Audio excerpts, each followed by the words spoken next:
जरा एक ऐसी सभ्यता के बारे में सोचिए जिसने बिना किसी टेक्नोलॉजी, बिना सीईओ और बिना किसी बिजनेस प्लान के दुनिया के हर एक महाद्वीप पर अपना साम्राज्य बना लिया हो। नहीं नहीं, आज हम किसी कीड़े मकोड़े की बात नहीं करने वाले। आज हम दुनिया की सबसे सफल और फ्लेक्सिबल ऑर्गेनाइजेशन यानी एक चींटी कॉलोनी से मैनेजमेंट के कुछ बहुत जरूरी सबक सीखने जा रहे हैं।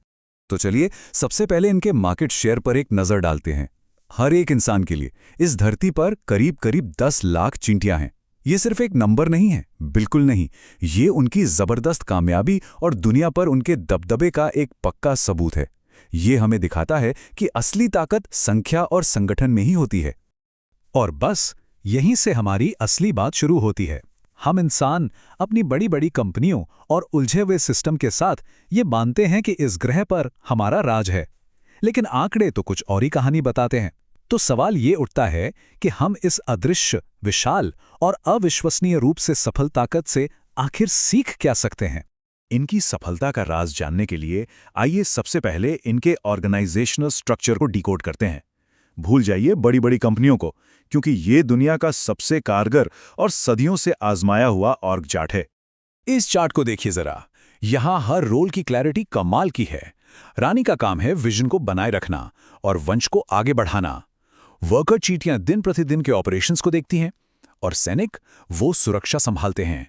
जैसा कि महान जीव विज्ञानी E.O. विल्सन ने कहा था, चींटियां पूरी तरह से विकेंद्रीकृत प्रणालियों पर काम करती हैं जो उन्हें अत्यधिक लचीला और कुशल बनाती हैं।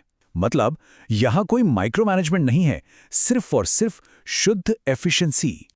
और यही तो इनकी सबसे बड़ी ताकत है। हमारे इंसानी संगठनों में रोल्स को लेकर कन्फ्यूजन अक्सर लड़ाई झगड़े और नाकामी की वजह बन जाता है, लेकिन चींटियों की दुनिया में ऐसा कोई कन्फ्यूजन है ही नहीं। हर कोई अपना काम जानता है और उसे पूरी लगन से करता है। इससे पूरी कॉलोनी एक साथ आगे बढ़ती है। लेकिन देखिए, सिर्फ एक अच्छा स्ट्रक्चर ही काफी नहीं होता। चींटी कॉलोनी कुछ ऐसे पक्के सिद्धांतों पर चलती है जो उनके हर फैसले और हर काम को गाइड करते हैं। ये उनकी कंपनी कल्चर की नींव है। पहला और सबसे बुनियादी सिद्धांत है टीम वर्क। ये उनके लिए कोई ऑप्शन नहीं है, बल्कि जीने का एक तरीका है। ये तस्वीर इस सिद्धांत को बिल्कुल साफ कर देती है। एक अकेली चींटी शायद कुछ न कर पाए, लेकिन जब वो साथ मिल जाती हैं तो नामुमकिन को भी मुमकिन बना देती हैं। ये वही बात है जो महान दार्शनिक अरस्तू ने कही थी, संपूर्ण अपने सभी हिस्सों के जोड़ से कहीं ज्यादा बड़ा होता है। चींटियां इस बात को जीती हैं हर रोज। अब आते हैं दूसरे सिद्धांत पर, जो हमारी इंसानी फितरत, खासकर कॉर्पोरेट दुनिया में रिसोर्सेज को जमा करने की आदत को सीधी चुनौती देता है। ये है साझा करने की भावना। ये बात सच में हैरान कर देती है ना? शेयरिंग चींटियों के लिए सिर्फ एक अच्छा विचार नहीं है, ये तो उनकी बनावट का हिस्सा है। एक पेट अपनी एनर्जी के लिए और दूसरा अपने साथियों के साथ बांटने के लिए। जरा सोचिए, क्या होगा अगर हमारे समाज में भी सहयोग का ऐसा ही एक इनबिल्ट सिस्टम होता। और तीसरा सिद्धांत जो उनकी सफलता की गारंटी देता है, वो है कड़ी मेहनत का सम्मान। मुश्किल से मुश्किल काम से भी न घबराने का जज्बा। आपको तो पता ही होगा, चींटियां अपने वजन से कई गुना ज्यादा भार उठा सकती हैं। ये हमें सिखाता है कि अगर इरादा पक्का हो और मेहनत लगातार की जाए तो कोई भी लक्ष्य बहुत बड़ा नहीं होता। ये बड़े से बड़े प्रोजेक्ट को छोटे छोटे हिस्सों में तोड़कर उसे पूरा करने का सबसे बेहतरीन उदाहरण है। तो हमने उनके संगठन को समझा, उनके नियमों को देखा, लेकिन इन सबके पीछे एक गहरी 4 हिस्सों वाली सोच काम करती है। ये उनकी रणनीतिक मानसिकता है जो उन्हें हमेशा आगे बढ़ने की ताकत देती है। पहला दर्शन, कभी हार ना मानना।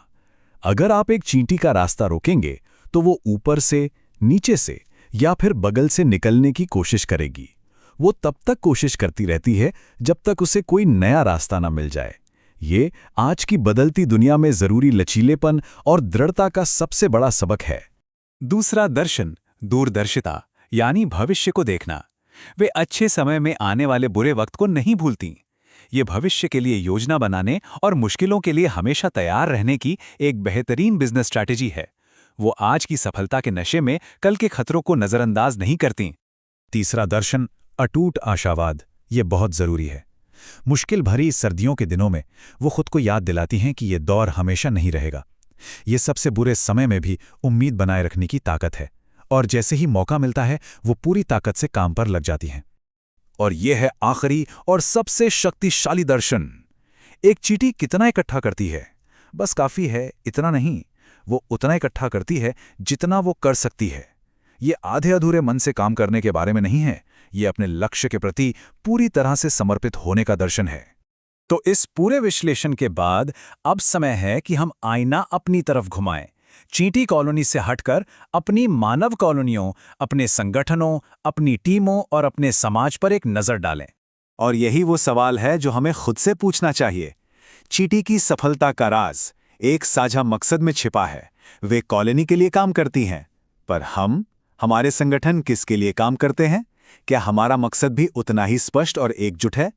शायद चींटी का दर्शन हमें एक रास्ता दिखाता है, एक ऐसा रास्ता जहां हम एक मजबूत समूह का हिस्सा बनकर बड़े लक्ष्यों को हासिल कर सकते हैं। तो चींटियों से प्रेरणा लें, एक मजबूत टीम का हिस्सा बनें और फिर भी वेलोसिटी क्लासेस के साथ अपने तरीके से उड़ें।